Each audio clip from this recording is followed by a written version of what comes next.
नमस्कार, कैसे हैं आप लोग। आज हम लोग सॉलिड स्टेट का 6 नंबर लेक्चर पढ़ने वाले हैं, दैट इज 6, ठीक है।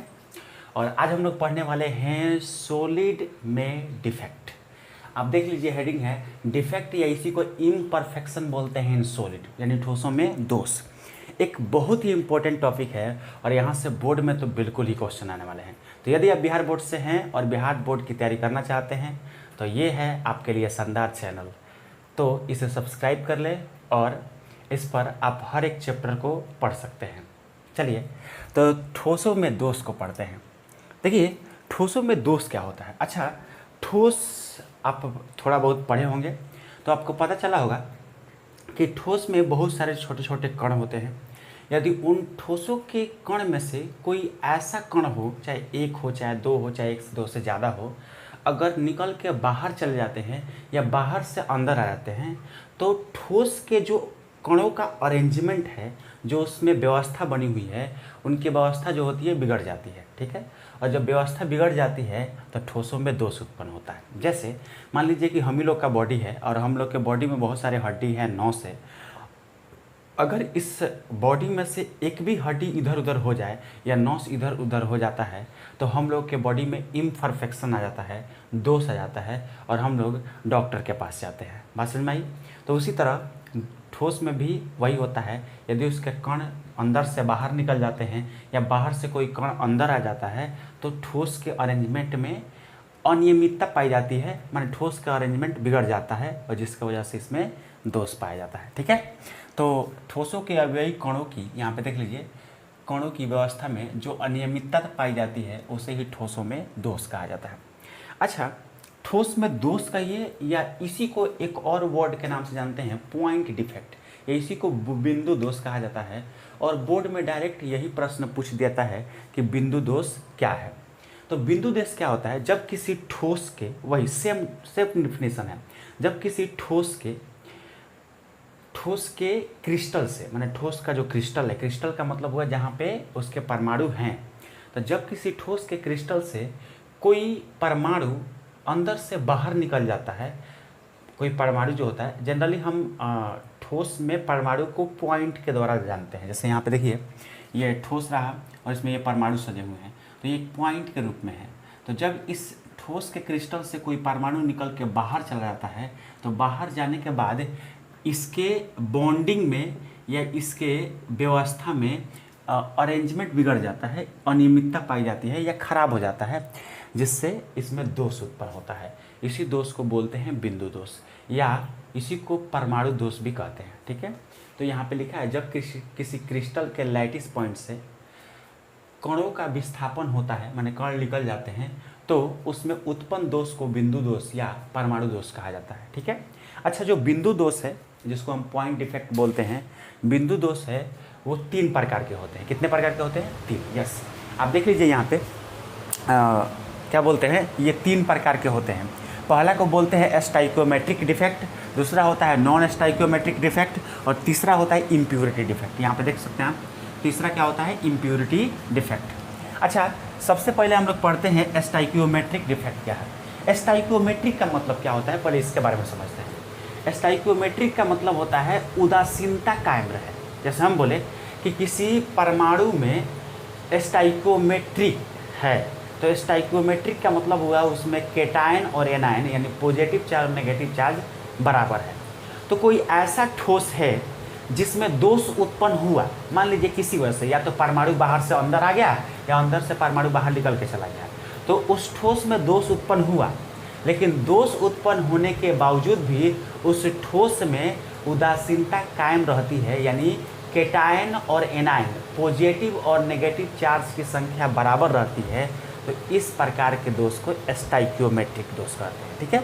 तो आप देख सकते हैं यहाँ पे, वैसा बिंदु दोष जिसमें क्रिस्टल की स्टाइकियोमेट्री का मतलब होता है प्लस और माइनस दोनों परमाणु, यानी उदासीनता प्रभावित नहीं होती है, यानी कायम रहती है, अर्थात केटायन और एनायन का अनुपात समान होता है, उसे स्टॉकी डिफेक्ट कहते हैं, ठीक है।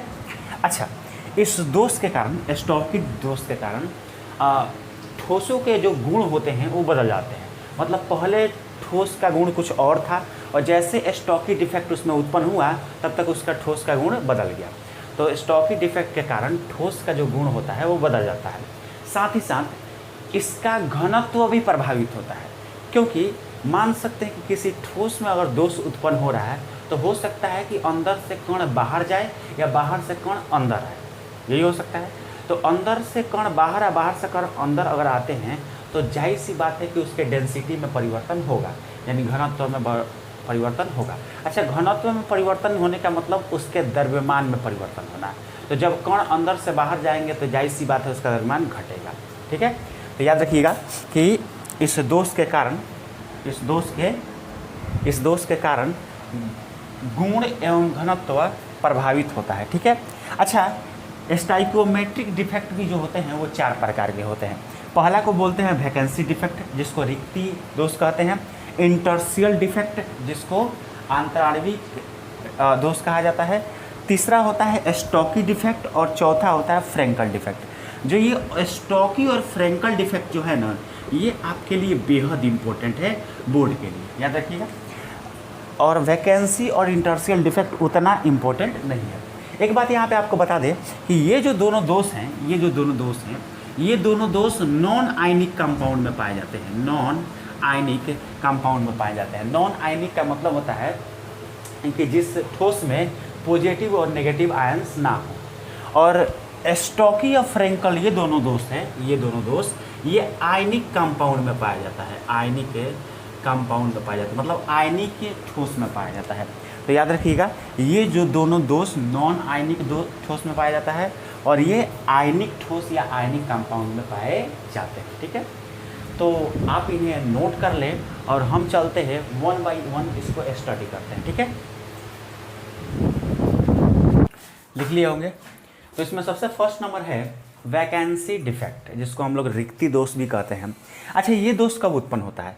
सबसे पहली बात कि ये दोष नॉन आयनिक कंपाउंड में होता है। ठीक है, यानी इसमें कोई पॉजिटिव नेगेटिव आयंस नहीं रहेंगे। ठीक है। अच्छा, ये दोष उत्पन्न कब होता है? जब हम किसी नॉन आयनिक ठोस को गर्म करते हैं। अच्छा, गर्म करने पर क्या होता है कि जैसे मान लो कि ये ठोस है और इसमें सभी अव्ययी जो परमाणु हैं ये सजे हुए हैं, और होता क्या है कि जैसे हम ठोस को गर्म करते हैं तो इसमें से कोई एक परमाणु निकल के या एक से अधिक परमाणु निकल के बाहर चला जाता है, विस्थापित हो जाता है। और जब ये निकलता है यहाँ से, और जब निकलता है तो इसके जगह पर देखिए ध्यान से, ये वैकेंसी पाया जाता है, माने खाली स्थान हो जाता है। और इसके जगह पे ये खाली स्थान जो हुआ है तो वैकेंसी उत्पन्न हो गया। अब ये जब परमाणु निकल गया है तो ये सारे बॉन्डिंग में थोड़ा सा बॉन्डिंग के अरेंजमेंट में कमी आ जाएगी और बॉन्डिंग ठीक से अरेंज नहीं हो पाएगा, तो दोष उत्पन्न होगा।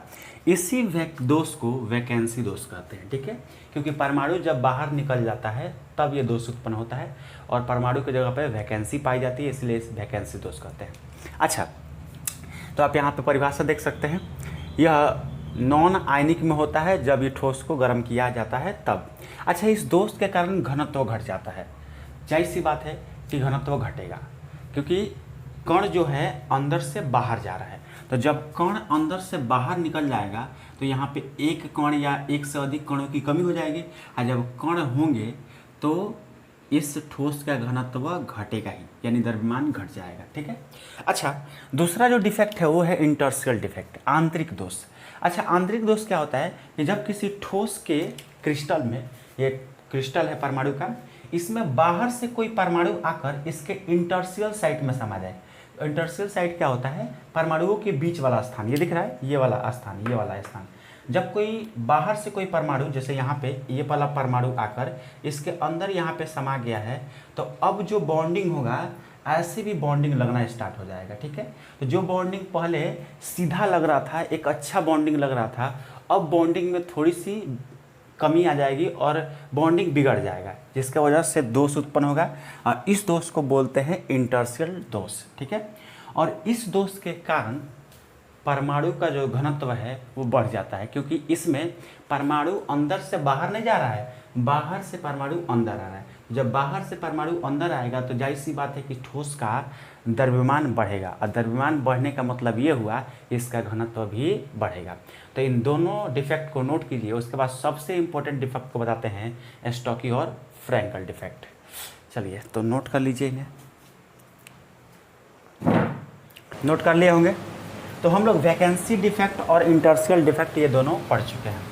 तो सबसे मोस्ट इम्पोर्टेंट है वो है स्टॉकी डिफेक्ट और फ्रैंकल डिफेक्ट। ये दोनों दोष आयनिक सॉलिड में ही पाए जाते हैं जिसमें पॉजिटिव और नेगेटिव आयंस होते हैं, ठीक है। तो आइए इन्हें देखते हैं। सबसे पहले स्टॉकी डिफेक्ट क्या होता है। स्टॉकी डिफेक्ट में ये तो पहली बात की आयनिक ठोस में पाया जाता है, इसीलिए इसके परमाणु प्लस माइनस आयंस दिख रहे हैं, पॉजिटिव नेगेटिव, जिसको कैटायन एनायन बोलते हैं। होता क्या है कि इस दोष में एक साथ पॉजिटिव और नेगेटिव दोनों आयन यानी दोनों परमाणु एक साथ बाहर निकल जाते हैं और बराबर रेशियो, मतलब एक पॉजिटिव निकलेगा तो एक नेगेटिव निकलेगा, चाहे दो पॉजिटिव निकलेगा तो दो नेगेटिव निकलेगा, यानी बराबर मात्रा में पॉजिटिव नेगेटिव आयन बाहर निकल जाते हैं। तो उस पॉजिटिव और नेगेटिव के स्थान पर देखिए, यहाँ पे ये पॉजिटिव और नेगेटिव बाहर निकल गया है, तो इस पॉजिटिव और नेगेटिव के स्थान पर वैकेंसी आ गया, और वैकेंसी आने के कारण ठोस में दोष उत्पन्न होगा। इसी दोष को बोलते हैं स्टॉकी दोष। चूँकि इसमें से परमाणु निकलकर बाहर जा रहे हैं तो जाहिर सी बात है कि इस ठोस का घनत्व घटेगा। तो स्टॉकी दोष के कारण, इस दोष के कारण आयनिक सॉलिड का घनत्व घट जाता है। तो ये क्वेश्चन कई बार पूछा गया है कि स्टॉकी डिफेक्ट के कारण ठोस का घनत्व में क्या परिवर्तन होता है, तो घट जाता है।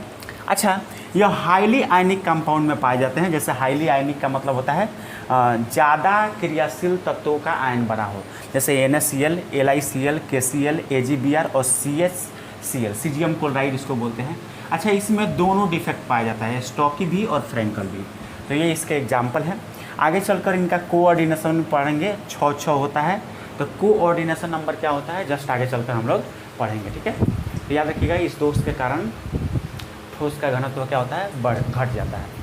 और यहाँ पे इसका परिभाषा है कि जब क्रिस्टल से कैटायन और एनायन अपने निर्धारित स्थान से गायब हो जाते हैं तथा आयन के स्थान पर रिक्तियाँ पाई जाती है, मतलब वैकेंसी पाई जाती है, तो उसे स्टॉकी डिफेक्ट कहते हैं।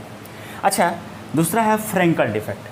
फ्रैंकल डिफेक्ट क्या है, जब क्रिस्टल के लैटिस साइट का मतलब होता है जहाँ पे परमाणु सजे हुए हैं, से कैटायन निकलकर परमाणुओं के बीच खाली स्थान में चले जाते हैं, तो उस आयन के स्थान पर रिक्ति पाई जाती है, तो उसे फ्रैंकल डिफेक्ट कहते हैं। मतलब क्या, यहाँ देखिए ये एक ठोस है जिसमें ये कैटायन और एनायन सजे हुए हैं, यानी पॉजिटिव नेगेटिव सजे हुए हैं। होता क्या है, इसमें से पॉजिटिव आयन निकलकर और परमाणु के बीच जो इंटरशियल साइट है, ये खाली स्थान है, इसके अंदर घुस जाते हैं। तो देखिए यहाँ पे पॉजिटिव निकलकर यहाँ पे अंदर आ गया है, तो आने के कारण इसके बॉन्डिंग में अस्त व्यवस्था पाई जाती है, जिससे इसमें दोष उत्पन्न हो जाता है। इस दोष को बोलते हैं हम लोग फ्रैंकल दोष। लेकिन इस डिफेक्ट के कारण, मतलब इस दोष के कारण, इस ठोस में कोई घनत्व में कमी नहीं आती है, क्योंकि परमाणु इसी में से निकला है और इसी में रह गया है। परमाणु ना बाहर निकला है ना बाहर से अंदर आया है, तो परमाणु उसी ठोस में है, तो इसके घनत्व में कोई परिवर्तन नहीं आती है, ठीक है। तो याद रखिएगा, इस दोष में घनत्व परिवर्तित नहीं होता है। अच्छा, ये लो क्वालिटी के आयन में, मतलब जिसमें अक्रियाशील धातुओं का आयन होता है, इसमें ये दोष पाया जाता है। और इनका जो समन्वय संख्या होता है, कोऑर्डिनेशन नंबर, आगे चल के हम लोग पढ़ेंगे, वो बहुत कम होता है। जैसे 4:4 होता है, इन लोग का 6:6 होता है। तो इनका जो कोऑर्डिनेशन नंबर होता है हाई होता है, और इनका कोऑर्डिनेशन नंबर लो होता है। ये क्या होता है कोऑर्डिनेशन नंबर, आगे चल के हम लोग पढ़ेंगे। तो एग्जाम्पल देख लीजिए, ZnS, AgI, AgCl, AgBr, ETC। अच्छा, यहाँ पे आप एक नोट याद रखिएगा कि AgBr इसमें भी है और इसमें भी है। AgBr यहाँ पे लिख देते हैं कि AgBr एक ऐसा आयनिक ठोस है जिसमें स्टॉकी दोष और फ्रैंकल दोष दोनों ही पाया जाता है, ठीक है। तो ये नोट आप लिख लीजिएगा कि AgBr आयन में स्टॉकी दोष और फ्रैंकल दोष दोनों पाए जाते हैं। तो आज के लिए इतना ही। आज हम लोग मेन टॉपिक क्लियर किए कि फ्रैंकल दोष क्या है, स्टॉकी दोष क्या है और स्टाइकियोमेट्रिक दोष क्या है, और साथ ही साथ हम लोग जाने कि बिंदु दोष क्या है। इनको आप तैयारी कीजिएगा। आज के लिए इतना ही। मिलते हैं नेक्स्ट वीडियो में नॉन स्टाइकियोमेट्रिक डिफेक्ट और इम्प्योरिटी डिफेक्ट के साथ। चलिए, बाय।